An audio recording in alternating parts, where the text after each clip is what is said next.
ensayo, Elite Capture, el filósofo estadounidense Olufemi Otaiwo habla de cómo el compromiso radical con la diferencia que caracterizaba en su origen a las luchas que tenían que ver con la identidad, el feminismo, la lucha LGTB, como el manifiesto de 1977 del colectivo del Río Combahee, organización feminista, socialista, negra, lésbica, se vio sustituido por una política de la deferencia. Es la distancia de una letra, pero es una distancia importante. El problema de esa deferencia es que solo se ocupa de lo que sucede en lugares y habitaciones muy concretas, quizá como este lugar o esta habitación de hotel en la cual estamos. En lugar de poner el foco en las necesidades políticas de los grupos o colectivos más marginalizados, quienes no suelen participar en la toma de decisiones, la política de la deferencia se ocupa de escoger portavoces y turnos de palabra, como si importara más cómo se da, cómo se manifiesta la conversación que las condiciones reales, materiales, que las vidas de todos aquellos y de todas aquellas que quedan fuera o quedan excluidas. Estaba pensando en cómo iba a comenzar esta charla o qué podía decir, también porque rellenar 10 minutos o 15 minutos es una tarea complicada, sobre todo ante un público que no necesariamente tiene por qué conocerme o que no es el público al cual yo estoy mayoritariamente acostumbrada. Pensaba, lo primero, que está bien, está muy bien, que yo esté aquí dando esa breve charla de 15 minutos. Hay circunstancias que dificultaban que así fuera. Soy mujer, soy trans, soy lesbiana. Igual que circunstancias que dificultaban, es a lo que me dedico, que yo acabara siendo escritora. En mi casa no se leía, mis padres no fueron a la universidad, mi madre trabajaba limpiando las habitaciones de hoteles, como aquellos en los que hoy me hospedo, o como este mismo hotel en el que estamos dando el Decididas Summit. Pero que yo esté aquí, esta conquista simbólica, no aumentará ni los años cotizados de mi madre, ni su pensión de desempleo, no mejorará las condiciones laborales de todas las camareras de piso que limpian frenéticamente cada vez más habitaciones mientras emplean subcontratas o empresas de trabajo temporal. Y esas condiciones de dolor, esas condiciones de trabajo, esas condiciones de miseria, siguen siendo, al menos en mi caso, condiciones europeas, condiciones españolas. Siguen existiendo desde el privilegio. Mi madre podría no ser blanca y entonces se sumarían aún más agravios. No me he presentado todavía. No me considero una persona particularmente humilde, pero hay algo en el formato de la exposición de méritos o la larga lista de las cosas que una ha hecho o a lo que se ha dedicado a lo largo de su carrera que me resultaba raro.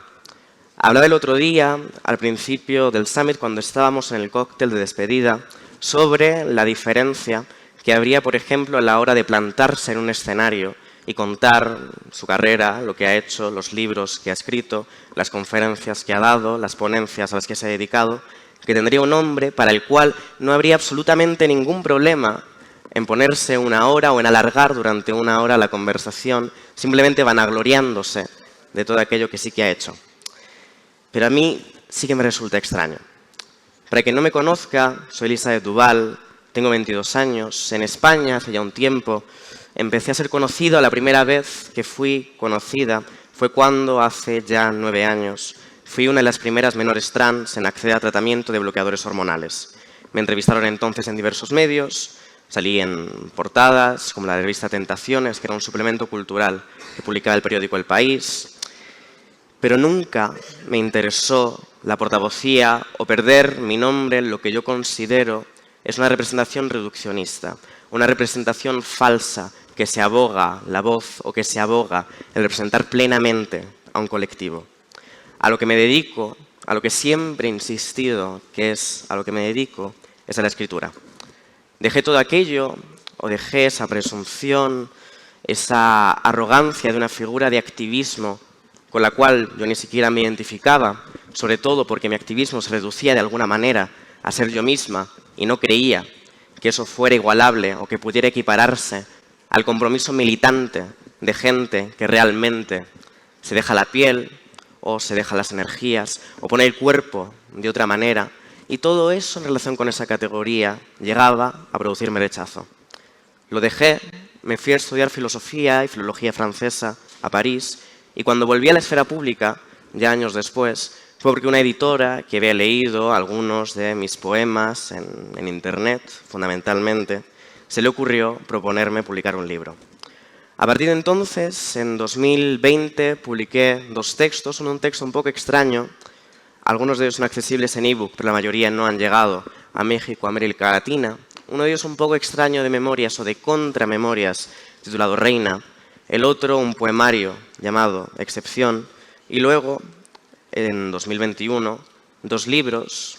Uno que tuvo una gran repercusión en España, sobre todo relacionado con el debate en torno a la ley trans, que fue Después de lo trans, y otro, Madrid a la tumba. Además de recibir el premio Icon, el país, agitación cultural de ese año. Cuando rememoro, por ejemplo, lo que supuso la publicación o el debate en torno a Después de lo trans, cuando salió, que tampoco era necesariamente un libro militante, pero que sí respondía a una voluntad que tiene que ver con aquello que nombraba en las palabras de Olufemi Otaiwo en La captura de las élites, pero también tiene que ver con una incapacidad o con una incapacidad atestiguada para mirar al otro más allá de su diferencia, o para mirar al otro siendo capaces de ver su trabajo o siendo capaces de ver lo que hace sin solamente encasillarlo, convertirlo en el estandarte o en un motivo de una identidad. Lo que me motivaba en ese después, fundamentalmente, era la voluntad de decir todo aquello que yo tuviera que decir o que pudiera decir sobre lo trans para que me dejaran en paz, de alguna manera, para que dejaran de preguntarme, para que dejaran de atosigarme. Lo conseguí solamente de forma relativa. Lo conseguí solamente de forma relativa porque, por ejemplo, la tramitación o el debate que ha habido en España en torno a la ley trans se ha alargado tanto a lo largo del tiempo, a lo largo de los años, que solamente en el día de ayer fue publicada en el Boletín Oficial del Estado.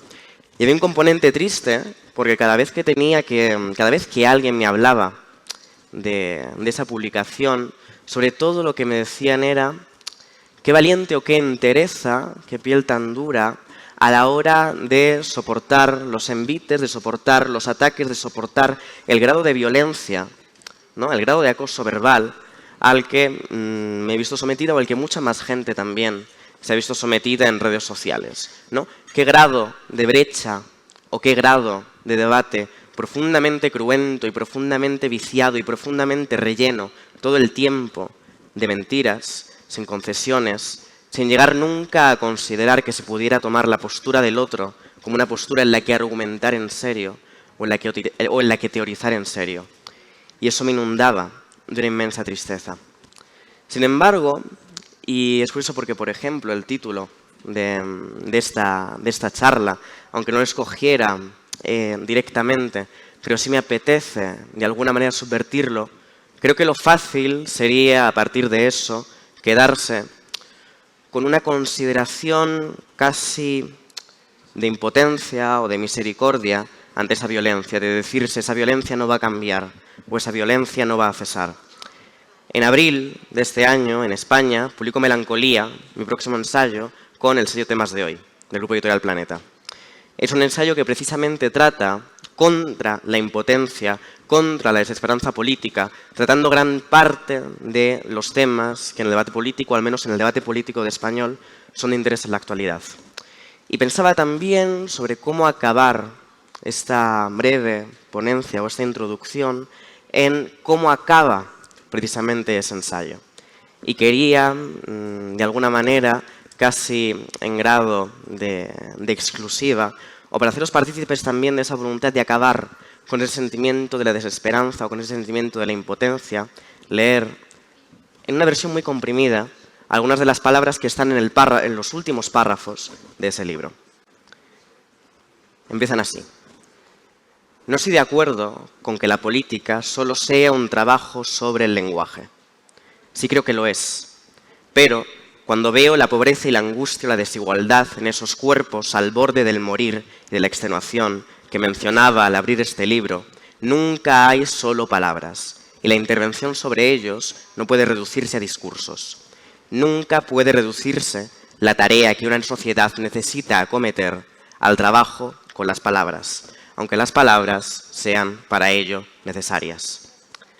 Parece, cuando nos planteamos qué hacer, cuando decimos qué es lo que tenemos que hacer, o incluso dentro de este foro, para qué tenemos, de alguna manera, que ser decididas, que el ánimo prescriptivo de la escritura, o de la filosofía, o de quien da una charla, o de quien da una conferencia, implicaría que quienes tienen que hacer son siempre los demás. Ese es el problema. Nuestro poder es el poder de una multitud de la cual formamos parte y de la cual tenemos que responsabilizarnos. Las cosas pueden ser de otra manera. Y los aparatos que tenemos o podemos tener a nuestra disposición han de encargarse de hacer posible que las cosas sean de otra manera. No estamos condenadas a las vidas solitarias, independientes y tristes. En ningún lugar está escrito que la miseria no pueda corregirse o que su corrección no constituye una necesidad. Pero tenemos que tener la voluntad de imaginárnoslo. Lo que un individuo puede hacer con las palabras, si acaso, es fomentar esa imaginación, pensar en lo posible, palpar brevemente el mundo intuyéndolo, mirarlo.